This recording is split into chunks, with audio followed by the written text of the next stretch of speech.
நிறைய விதமான toast recipe செஞ்சு சாப்பிட்ருப்பீங்க. பாசிப்பருப்பை வச்சு நல்ல ப்ரோட்டீன் ரிச்சாக மூங் தால் டோஸ்ட் எப்படி செய்கிறதுன்னு பார்க்கலாம் வாங்க.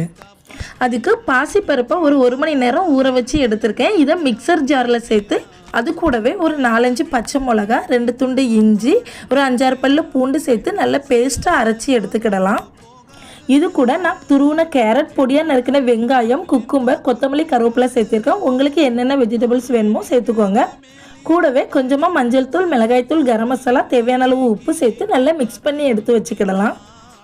ப்ரெட் எடுத்து ப்ரெட்டுக்கு 2 பக்கமுமே நம்ம ரெடி பண்ணி வச்சுருந்த மிக்ஸை ஸ்ப்ரெட் பண்ணிவிட்டு தவாவில் லைட்டாக ஆயில் அப்ளை பண்ணிவிட்டு நம்ம ரெடி பண்ணி வச்சுருந்த ப்ரெட்டை 2 பக்கமும் டோஸ்ட் பண்ணி எடுத்தோம்னா சூப்பரான மூங் தால் டோஸ்ட் ரெடி ஆகிடும்.